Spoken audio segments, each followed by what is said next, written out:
So we're in the Let Trey Sing was Bob Weir. That's true. That was a good photo. That was good. A surprise, a big surprise. Yeah. I will. First, I want to know about that song, though. That was a song that's been sort of the big element of the summer tour, right? A big element. Widely embraced for us. Well, you know, it's been a really great year, and I've been doing a lot of writing with my friends. You know, some of whom I've been writing with most of my life. Right. The guy who I wrote that with, of course, is my friend Tom Marshall. I really was thinking a lot while we were on tour. There were many moments when I was singing on tour, and I thought just how enmeshed he is in the Fish. You know, it's the four of us up there, but he's a huge part of what Fish is. And we started writing together really, I think, in 5th grade. So many years before I met the other Fish members. There's songs that were instead of homework. Well, it was sort of. You did get your homework. It was like our social life at the time. Right. It's just the way it was with myself and Tom and a few of our other friends. We would songwriting always became that was our way of socializing. So we'd go to a party and we'd go in the back room and rewrite songs. And I think that model kind of still holds true for me now. It's like the songs kind of pull people together, and that's what it was then, and it's still. So anyway, like I said, that song was written right before the summer tour, and Tom and I wrote 5 or 6 new songs. And my friend Steve, the Dude of Life, we wrote some too, and I might sing one later. Yeah. When you get a song like that, how long does it take to actually, for the band to feel comfortable with it? How long is it? That one to live and breathe. That happened right away. No time at all.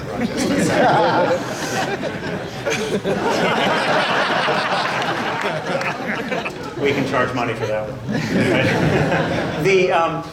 But that, I think, one of the things that I'm curious about, and is your experience this summer playing with the Grateful Dead. But one of the things that that interested me. By the way, I called Bob Weir this afternoon and said, you know, Mr. Anastasio, do. And it takes a little while to get his attention, as you know. But when you get it started, he's on it. But no, he said you were the glue in the groove. He said you're his MVP.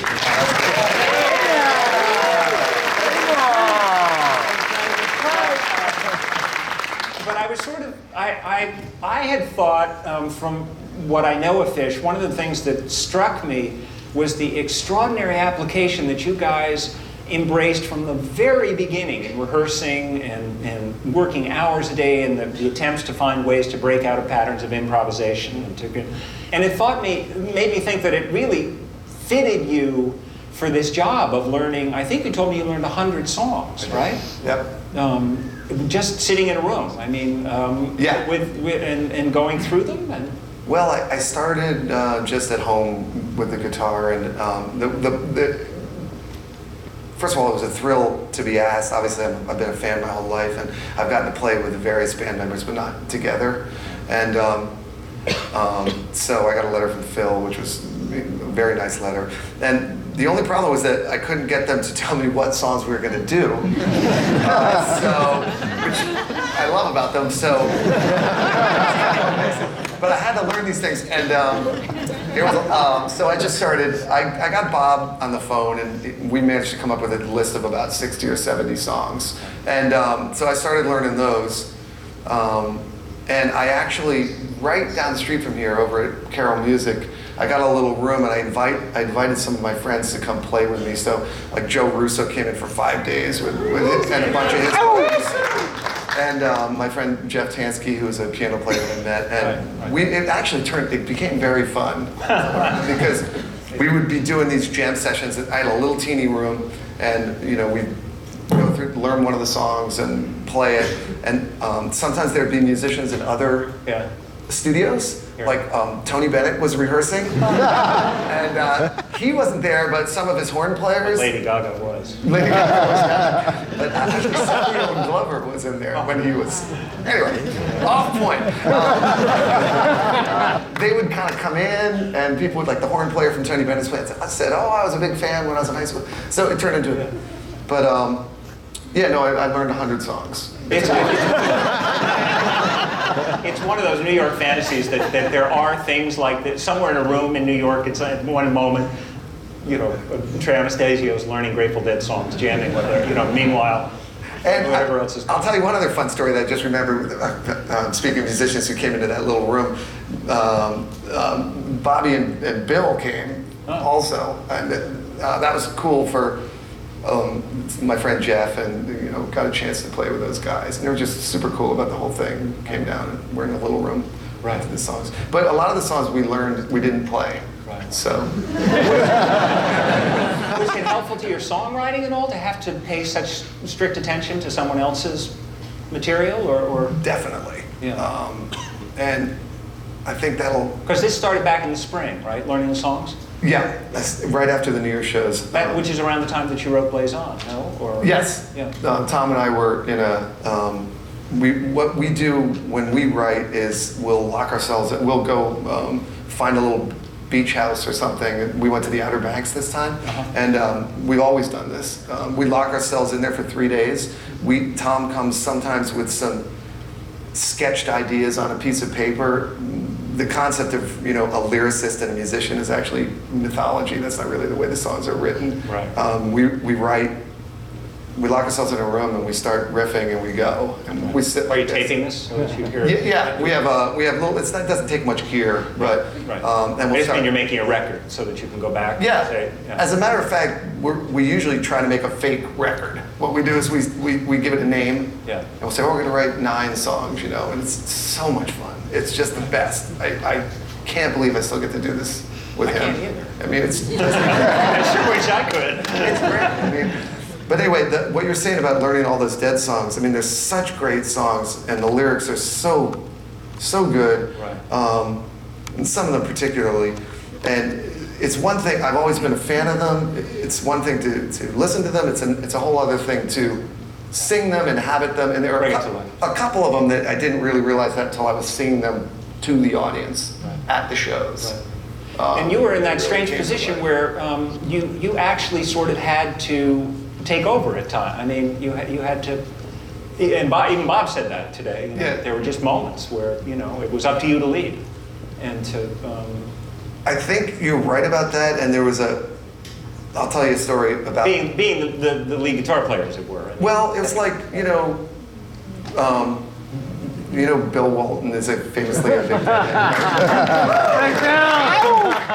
So anyway, he was backstage at all 5 shows, and he kept giving me this pep speech every night. Nice guy. He's a great guy, just a great guy. He was at sound check the first night. Anyway, so, you know, the first night was so much fun. It was like, This is in Santa Clara or Chicago? Dark Star in St. Stephen, just amazing, just great. And I came off stage, and he came up, he's very tall. So you're looking up, he says, good job, Trey. He says, he looks at him, he's like, now. He starts giving this coach kind of speech. He's like, now you're on a team. He says, you know, basically what he started saying was that he said, when you're on a team, that doesn't mean everyone is even.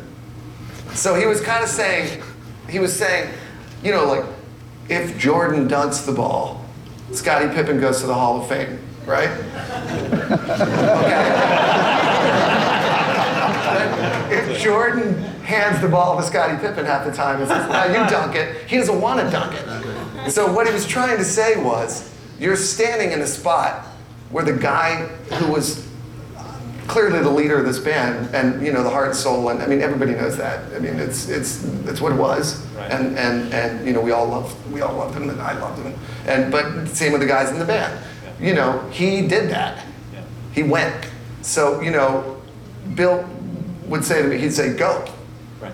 You know, get out there and go. So that, because it's not got nothing to do with me at all. It's this concert had nothing to do with me. In a certain way, it didn't even have that much to do with the band members. I mean, the concert was for the fans to have a chance to get together one more time and be with their friends and sing the songs. And in order for that to happen, the band's got to function in the way that it has functioned. And for that to happen, I had to find that line where, you know, I'm not trying to play like the guy who I think is the greatest guitar player, you know, ever. It's but you kind of, there's a certain amount that you have to lead, because that's what he did.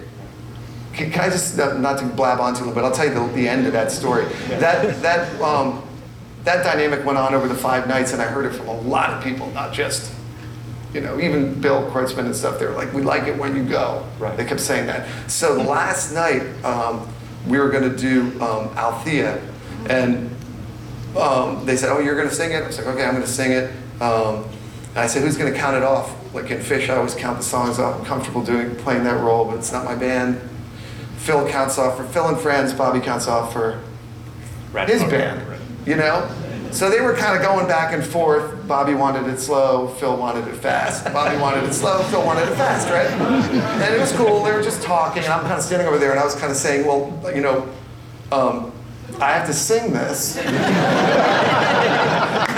it doesn't together, I'm gonna look like a, you know, good old.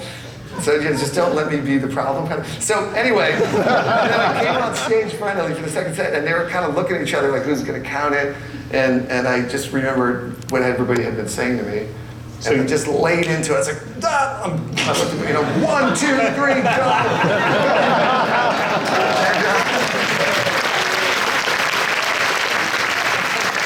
thing I have to say was that everybody was so happy, I could feel it. Yeah. Like Phil looked over at me, he was like, yes, you know, boom, boom, boom, boom, let's go.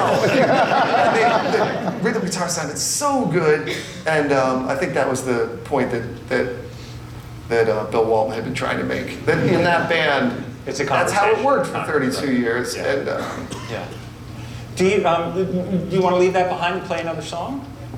Sure. Thanks.